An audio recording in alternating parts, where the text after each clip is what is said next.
चलो स्टूडेंट, आज का जो टॉपिक है इक्विवेलेंस रिलेशन यानी हम लोग कॉन्सेप्ट जानेंगे इक्विवेलेंस रिलेशन का। जो इक्विवेलेंस रिलेशन क्या होता है, ठीक है। यानी आज का जो लेक्चर दिया हुआ है equivalence relation.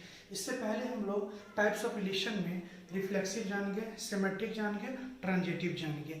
Reflexive, symmetric, transitive अच्छे से जान गए हैं तो हम लोग इक्विवेलेंस रिलेशन भी अच्छे से समझ लें। तो सबसे पहले इक्विवेलेंस रिलेशन होता क्या है?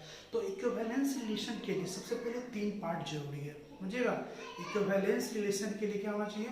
3 पार्ट जरूरी है। पहला पार्ट सबसे पहले वो रिफ्लेक्सिव होना चाहिए, दूसरा पार्ट सिमेट्रिक होना चाहिए, तीसरा पार्ट ट्रांजिटिव होना चाहिए। अगर 3 पार्ट आ जाता है तो क्या बनेगा? वो रिलेशन इक्विवेलेंस बनेगा।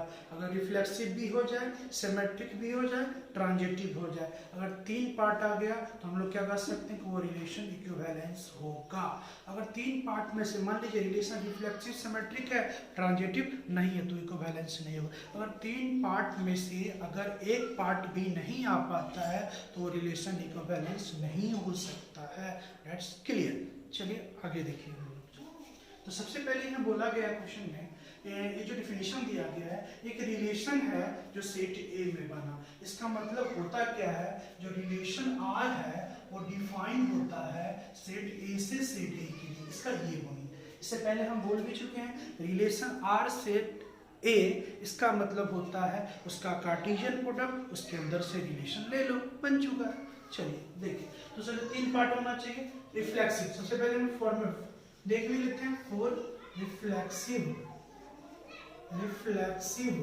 तो रिफ्लेक्सिव के लिए हम लोग कंडीशन जानते हैं कि अगर डबल सेट ए में जितना एलिमेंट दिया हुआ है और रिलेशन में उसका सारा डबलेट आ जाता है तब हम जाके कहते हैं वो रिलेशन जो होता है रिफ्लेक्सिव होता है। मान लीजिए सेट ए है, सेट ए में एलिमेंट दिया हुआ है ए बी सी, क्लियर। इसका ये देखो, इसका सारा डबलेट अगर रिलेशन में आ जाएगा तो रिलेशन क्या बन जाएगा? एक रिफ्लेक्सिव रिलेशन बन जाएगा। चलिए सिमेट्रिक जानते हैं। फॉर सिमेट्रिक के लिए क्या होता है कंडीशन? अगर रिलेशन में ए बी है तो क्या दिखाना पड़ता है? बी ए दिखाना पड़ता है। For all a b belongs to set A. क्या होता है? अगर कोई रिलेशन है उसमें ए बी है तो उसका उल्टा चाहिए। यानी सिमेट्रिक का मतलब होता है जो दिया हुआ एलिमेंट उसका अपोजिट, जो दिया हुआ है अगर उसका अपोजिट रिलेशन में आ गया तो क्या बना? Symmetric. A b then b a. अगर ए बी ही नहीं है तो हमेशा वो सिमेट्रिक ही होता है। चलिए ये भी हो गया। ट्रांजिटिव के लिए आते हैं हम लोग। फॉर ट्रांजिटिव रिलेशन की बात करते हैं तो ट्रांजिटिव में क्या बताए थे? अगर रिलेशन में ए बी है एंड बी सी है तो क्या दिखाना पड़ता है? ए सी दिखाना पड़ता है। तब जाके हम लोग क्या कर सकते हैं कि वो रिलेशन जो बना एक ट्रांजिटिव होगा। अगर रिलेशन रिफ्लेक्सिव भी हो जाए, सिमेट्रिक भी हो जाए, ट्रांजिटिव भी आ जाए, अगर 3 पार्ट आ गया रिफ्लेक्सिव, सिमेट्रिक, ट्रांजिटिव, तब जाकर रिलेशन जो बनता है एक इक्विवेलेंस रिलेशन बनता है। 3 में से एक भी नहीं आएगा तो रिफ्लेक्सिव, सिमेट्रिक, ट्रांजिटिव, तीनों में से एक भी नहीं आएगा, कोई एक नहीं आएगा तो इक्विवेलेंस नहीं होगा। चलिए अभी एग्जांपल से समझते हैं। चलिए एक सेट ए दिया तो हम लोग इसी का क्या निकालते हैं? कार्टेशियन प्रोडक्ट निकालते हैं। इसी के अंदर से रिलेशन आता है। चलिए सबसे पहले इम्पीटी रिलेशन दिया गया। R1 एग्जांपल देखिएगा, इम्पीटी रिलेशन दिया हुआ है। क्या दिया हुआ है? इम्पीटी रिलेशन। 3 केस हमको चेक करना है एक में, देख लीजिए कलम बना ली। रिफ्लेक्सिव चेक करना है, सिमेट्रिक करना है, ट्रांजिटिव। सबसे बताते हैं रिफ्लेक्सिव के लिए मतलब क्या होता है? सेट में दिया हुआ सारा डबलेट चाहिए।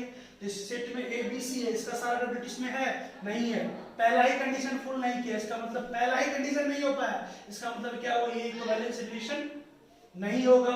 सेकंड एग्जांपल देखते हैं। सेकंड एग्जांपल देखिए, रिफ्लेक्सिव, पहला कंडीशन रिफ्लेक्सिव के लिए ही चलना हम लोग को। Reflexive, symmetric, transitive. रिफ्लेक्सिव के लिए जो दिया हो उसका सारा डबलेट चाहिए। ए का ए, बी का बी बी, सी का सी सी, मिल गया डबलेट, इसका मतलब रिफ्लेक्सिव है। सिमेट्रिक, ए का उल्टा ए, बी का उल्टा बी बी, सी का उल्टा सी सी, इसका मतलब सिमेट्रिक भी है। ट्रांजिटिव, ऑल्सो एक ट्रांजिटिव, इसका मतलब ये कहने का मतलब ये ट्रांजिटिव भी है। सेट ए में दिया हुआ एलिमेंट उसका सारा डबलेट आ जाता है रिलेशन में, तो रिफ्लेक्सिव सिमेट्रिक ट्रांजिटिव, यानी यहाँ तक क्या होता है, रिफ्लेक्सिव भी होता है, सिमेट्रिक भी होता है, ट्रांजिटिव भी होता है। ट्रांजिटिव भी हो गया, इसका मतलब ये रिलेशन जो होगा इक्विवेलेंस रिलेशन होगा। चलिए R3 पे चलिए, ए का a 3 part, reflexive symmetric transitive. अर्थ example a b b c c, यहां तक कोई दिक्कत नहीं। यहां तक के लिए वो क्या बनता है, रिफ्लेक्सिव भी बनता है, सिमेट्रिक भी बनता है, ट्रांजिटिव भी बनता है, ठीक है। सेकंड बी ए का उल्टा, यानी कहने का मतलब ये रिफ्लेक्सिव था, बी ए का उल्टा ए बी, ए बी कहीं नहीं है, इसका मतलब ये सिमेट्रिक ही नहीं हो पाया, ट्रांजिटिव क्यों चेक करोगे, वो भी क्या होगा, इक्विवेलेंस नहीं होगा।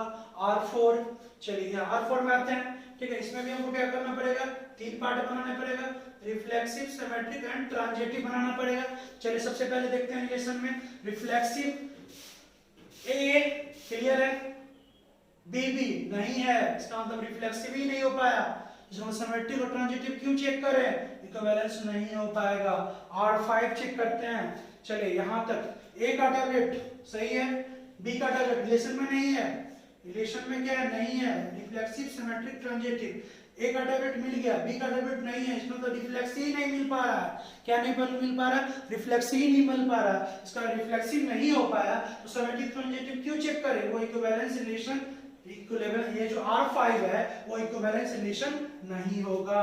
R6 आइए, R6 में देखिए फिर हमको 3 पार्ट चेक करना पड़ेगा, रिफ्लेक्सिव सिमेट्रिक ट्रांजिटिव। देखिए यहां तक, देखिए यहां पर पहले सबसे पहले यहां तक क्या है, रिफ्लेक्सिव भी है, सिमेट्रिक भी है, ट्रांजिटिव है, यहां तक कोई दिक्कत नहीं है। आगे चेक करते हैं, ए बी का उल्टा बी है, यानी रिफ्लेक्सिव मिल गया, सिमेट्रिक मिल गया, ट्रांजिटिव चेक कीजिए। यहां कॉमन पार्ट कैंसिल हो गया, ए मिल गया यहां पर में, ये और ये कैंसिल, देन ए तो ए यहां मिल रहा है, इसका मतलब क्या है, ट्रांजिटिव भी है, इसका मतलब ये जो रिलेशन जो होगा ये भी इक्विवेलेंस रिलेशन है, कोई दिक्कत।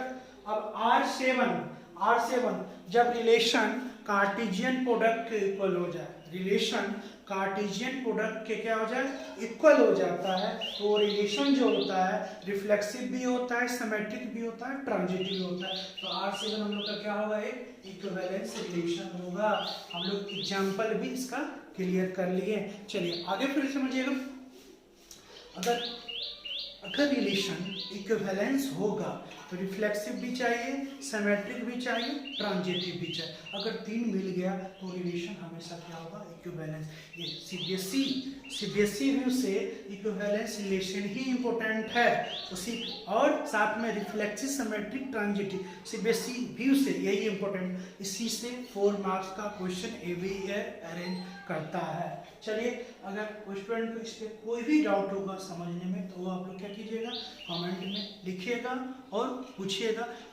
हम कोशिश किए हैं कि काफ़ी क्लियर कॉन्सेप्ट कर चुके हैं। अगर फाइव कुछ और भी प्रॉब्लम होगा तो कमेंट कीजिएगा।